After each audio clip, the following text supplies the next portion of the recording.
Welcome back to the Workhorse of Westclox. That is the name of this thing. Yeah.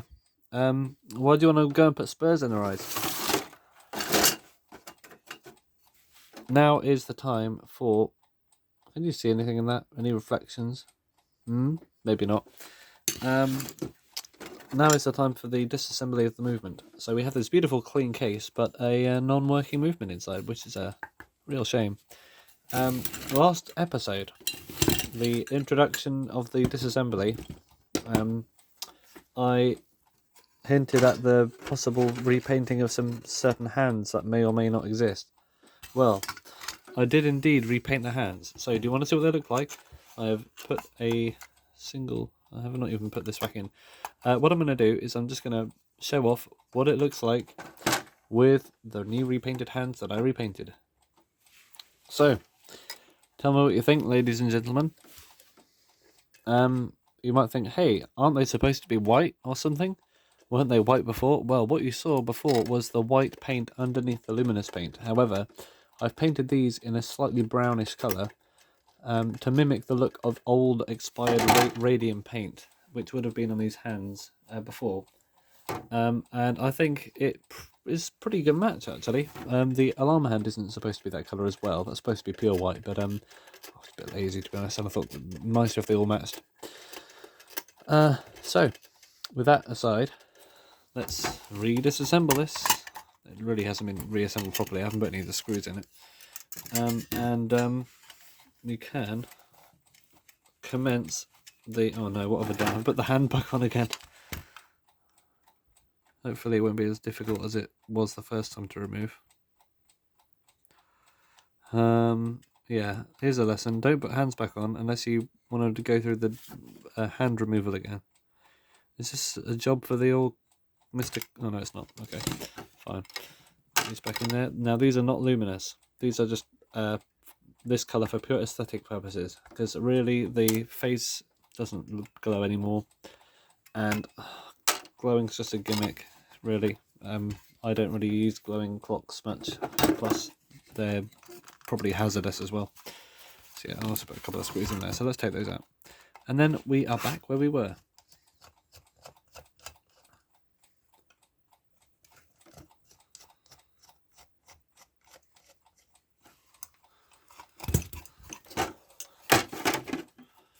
I'll put all these bits in there. Back in the old Sweetheart International.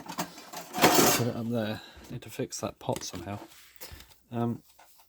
Yes, so now the disassembly of a Westclox Model 66 movement is not your average alarm clock movement experience, honestly.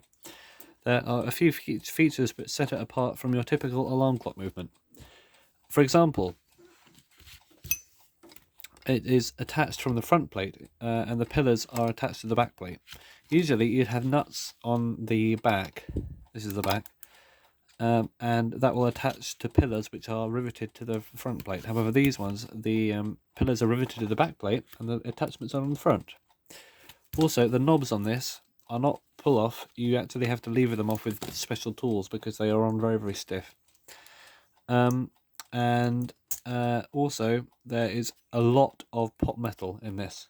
Babbitt metal, it's called, which is very soft and easily breakable. It's not necessarily going to crumble when you look at it. It still holds up fine today in most cases. Maybe not the older ones, but it's easy to deform if you grab it with pliers or something or do something wrong with it. So yeah, this 1954 example is, I'm going to say, a prime example of a Westclox 66.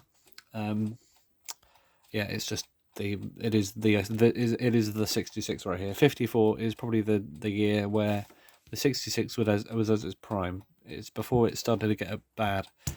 So yeah, let's just get into it. Now there are a few ways to go about this. I personally like to start all disassemblies by taking the liabilities out of the way. So I'm going to grab my pliers. I'll zoom in a tiny bit for you because I like you. And yeah, this one has very dirty pivots as well, but the main thing is the broken mainspring. So there's a pin that holds the hairspring, and that's that spring there that I'm touching there. It's a very delicate spring, and you do not want to break that or bend it out of shape. If you bend it out of shape, it's often quite difficult to get it back again. So I'm just going to grab this wedge, which is holding the pin in, and grab it carefully because the spring also protrudes at the front. So you need to grab it in a way that you're not also grabbing the spring, you're just grabbing the wedge. And here is the wedge. The thicker end there is actually the thinner end. It's like what are those ice pop things called? A jubbly, I think. I don't know. You know, those sort of that weird shaped, carton shaped slushy in a cardboard thing. Right, let's take this hairspring out of that regulator there. Regulator allows you to change the speed of the oscillation of the thing, and therefore can make the clock run faster or slower depending on what it's already doing. There we go, now it's free. We are okay to just undo this. This one is very stiff. This is the balance cup, one of two balance cups, and it is extremely stiff.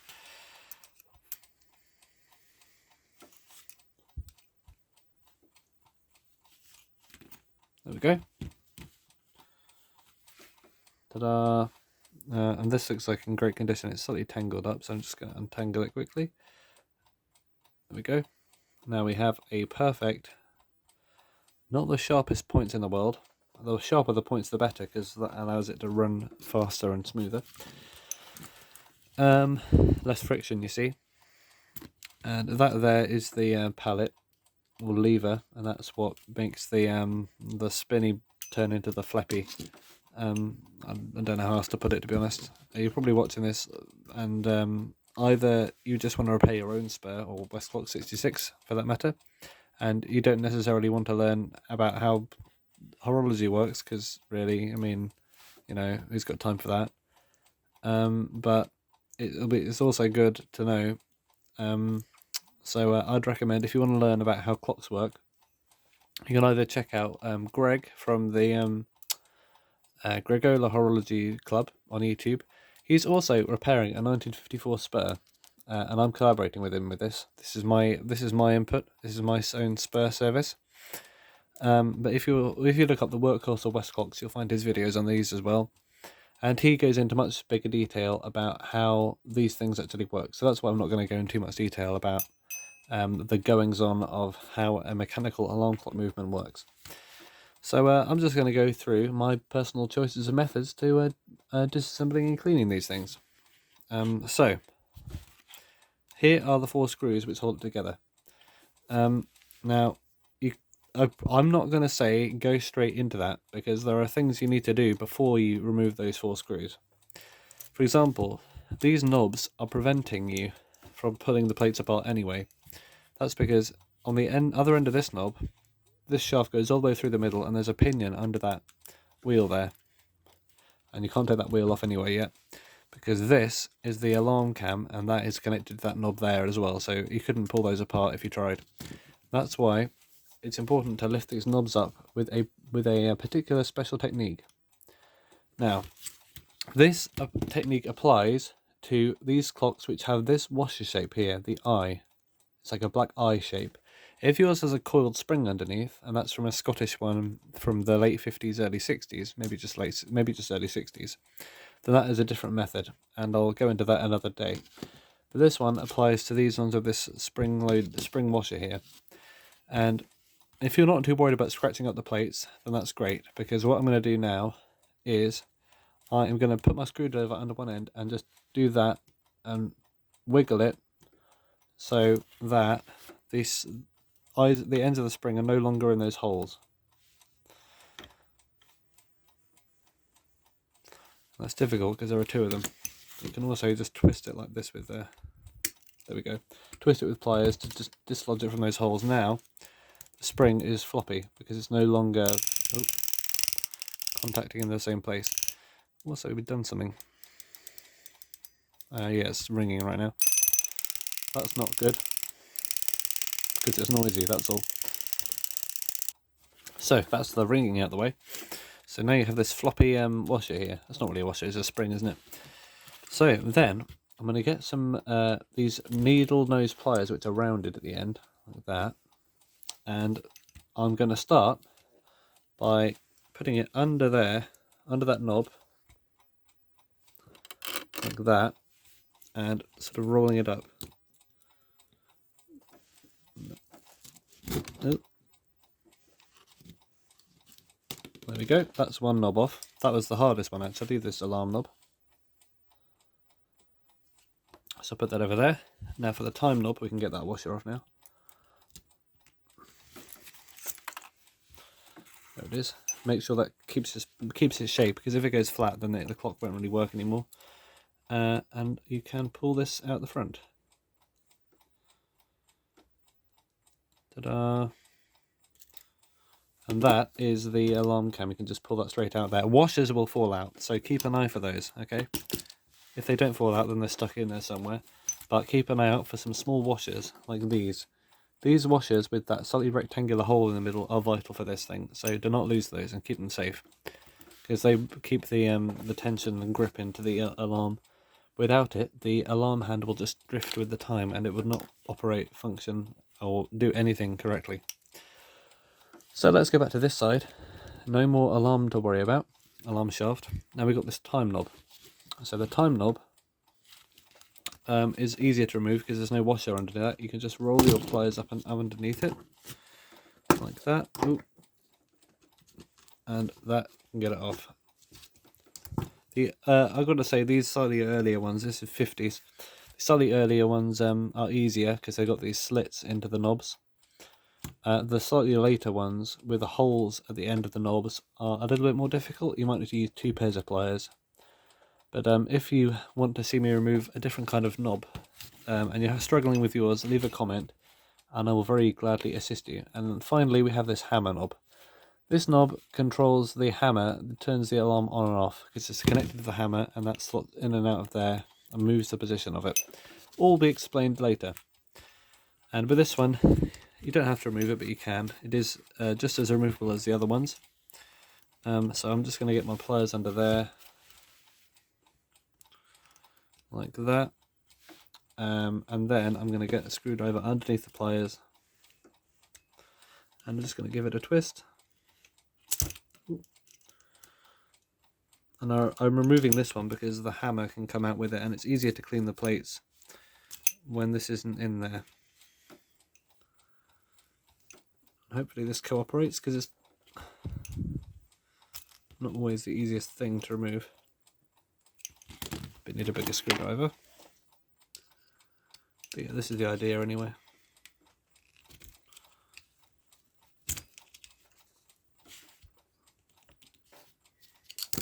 Okay, I might need another pair of pliers. With these will work.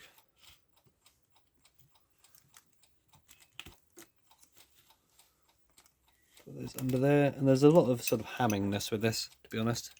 There's a lot of ham work with these alarm clocks. And there we got it off. Okay, that was a case of rolling it up like this under the blade, scooping it with a sharp end under there, and levering it off by rotating the tool. I don't know if the knob's gone though. Oh, there it is. And that is the hammer alarm on and off knob. So we have all the knobs removed from this movement, and the balance wheel.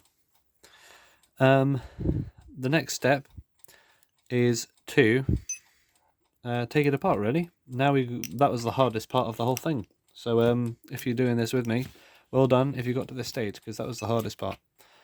Now, you can remove this bell and trip spring. That is the trip spring that makes the alarm turn on and off. Triggers it with the time. So we've got these under there. I'll put these aside. Like that. And then we have these two. And there's also a step which is letting down the power out of the clock. Now, I don't need to do that because the mainspring's broken, but if yours still has a wound up mainspring in there, then I suggest going into my channel and watching one of my other service videos where I let down a clock. I'd say about half of the videos I do are letting down clocks in some way or another. So that is just the safe release of power from the mainspring. It's different for alarm clocks really, because you don't have a key or a letdown tool to go with them really. But now we can just safely lift that up. And on one side we'll have these wheels which might have clung to it, if not they would have fallen out.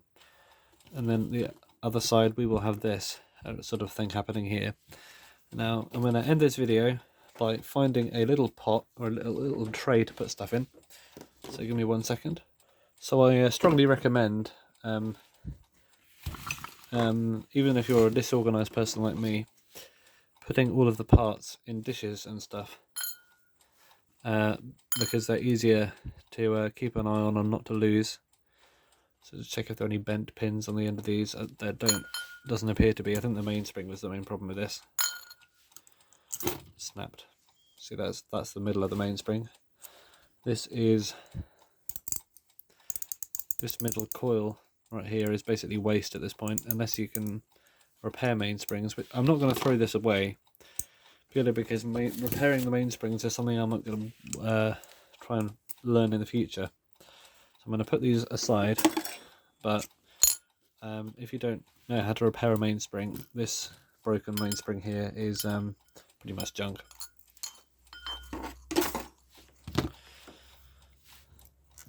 Now here's the alarm mainspring. This is in good condition. And this is the hammer. Rings the bell. Slightly bent, I think that's because of me trying to take the knob off, but the steel's quite soft, so you can unbend it if you want. And let's put all of our screws in there as well. And all of the knobs and stuff from the movement.